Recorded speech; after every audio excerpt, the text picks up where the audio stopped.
Congrats on a long career, Molly. How's Thank it you. feel? I don't think it's quite sunk in yet. Mix of emotions.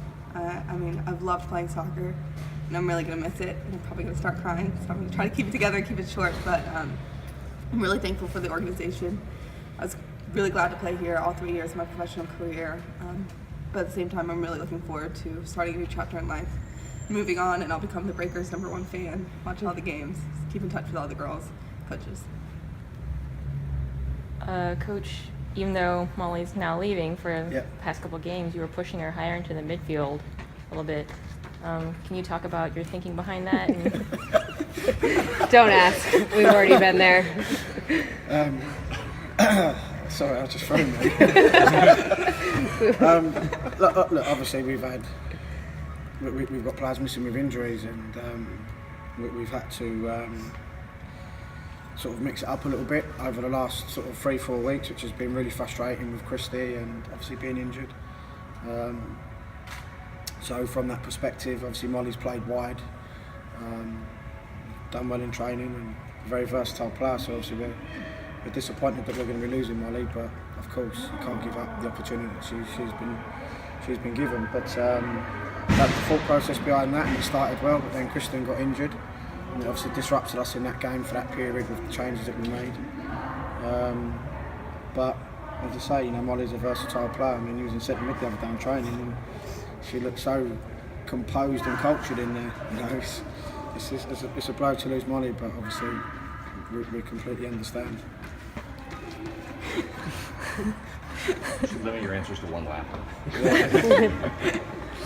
Molly, did you ever think, when you got drafted, that would be 50+ starts for you in No. your career? No, I was actually a late signing when I was drafted. I wasn't picked up initially. I was a discovery player and kind of worked my way in there. First year starter, off the bench, and then kind of built in. And every game it's a fight. Every game you have to work for that starting spot. And it's been such an honor to play so many minutes and with so many great different players wearing the Breakers uniform. Coach, so you kind of moved the team's formation around near the end of the game. You also did it against Orlando. There was a lot of shifting, and I know you've said you've wanted a fluid style, but how well is the team responding to multiple formations in a game? It's a lot of it's due to the personnel that I have at the moment. If you look at the bench tonight, we felt tonight we wanted to get 2 bodies more centrally because we wasn't causing enough problems at the top end of the pitch, and especially first half, their overload down our right hand side caused us problems. But it's difficult. Look, we're in a difficult period at the moment. Obviously, it's tough when you're losing games. And I said it the other day. The players come in week in, week out, and they put a shift in. And we started well today. We could have been 2-0 up before we conceded the penalty. But of course, when you're a team that's low on confidence, obviously Sky Blue sees the initiative on that and punished us when they got their second. But it is what it is. We can't. I said it to you before that I can't afford to have too many players missing. With the situation. Obviously Brooke suspended, Christy Mewis injured. We lost McCall a few weeks ago and didn't anticipate Christy being out as long as she has been. But it is what it is. It's giving other players minutes. It gives me a good opportunity to see whether they can play at this level. And from that side of things, I'm already planning for next year. But that doesn't mean that we've given up on this year. We still want to try and pick points up. We still want to try and finish the season positively because we can take that positivity into 2017. And as I say, I'm looking forward to Natasha coming out. I'm looking forward to Gutia coming out on Monday. It gives us more bodies, gives me a little bit more quality as well. So from that side, we've got an opportunity to get Kristen Westphal fit again, Christy Mewis fit, Libby Stout fit. So if we can, with them 2 coming in, if we could get them 3 fit, it gives me some good options within the team to make sure that we're competitive. And apart from, let's forget the New York games and Chicago, we've been in most of the games this year. The Orlando game was probably my lowest point in football. That was probably worse than losing the FA Cup final for Chelsea on penalties, the way that it panned out. But that's just been the story of our season, and you know, we just got to keep being positive and keep doing the right things. So you guys consecutive games, so you count that as progress? Look, the answer is going to be yes, because obviously, you know, we've been doing a lot of stuff in training to make sure that we're trying to work on them things. We're trying to find the right balance. We're trying to get people fit. Obviously, Louise went wide today because of foot suspension and Molly dropping back in. But look, you know, it's frustrating because we want to be winning games, and you know, I can say for, you know, the players do come in and work hard, and we work hard as a coaching team just to make sure that we turn it round. But as I say, for whatever reason, we've just not crossed the line in some of these performances this year, and hopefully, as I say, adding the two girls coming in and getting players back fit, that we can start to cross the line in some of these performances. You said Karshuni would be in Monday. Yeah. All right. Do you expect her to play soon after that, or Look, depends? This is a tough league, you know. You've got to give, especially international players, time to come in and settle in. Like I said, this has probably been my biggest learning curve as a coach. I've said it's been my toughest job, but for me, if I could have my time, I would do things differently for sure.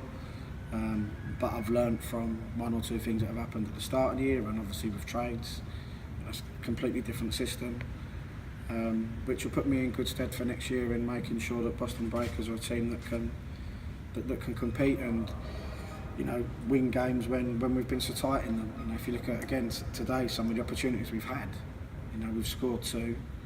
You know, we had Sheps one in the first half. We had another scramble in front of goal.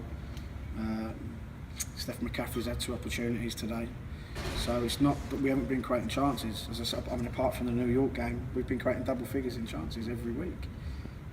Same as Orlando, we had a great opportunity to kill the game off, McCaffrey and Bettman, but we just didn't do it, and we got punished for it. And that's been what's been happening to us this year, and that's top level football. This is why this is probably the best league in the world, because if you don't take your chances, the opposition are.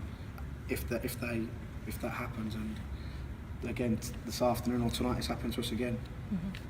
Last one from me. Yeah. Said Dalia's paperwork is pending, but do you have a timeline on her, like a rough timeline? Yeah, well, so her visa's been approved. So she's booked her appointment with the embassy. So once she gets that, it's just a quick turnaround. So we're hoping she's here by the end of next week. Okay. As I say, so we will get a good week's training in prep to the Orlando game. But like I said, you know, we've got half an eye on next year. We've got half an eye between now and the end of the season. And as I said, these players coming in obviously just need a little bit of time to settle in, because it is a tough league to play in. So do you think that the Tasha signing is more trying to salvage something out of the season, or do you think it's more long-term, or both? Both. I mean, look, Natasha scores goals.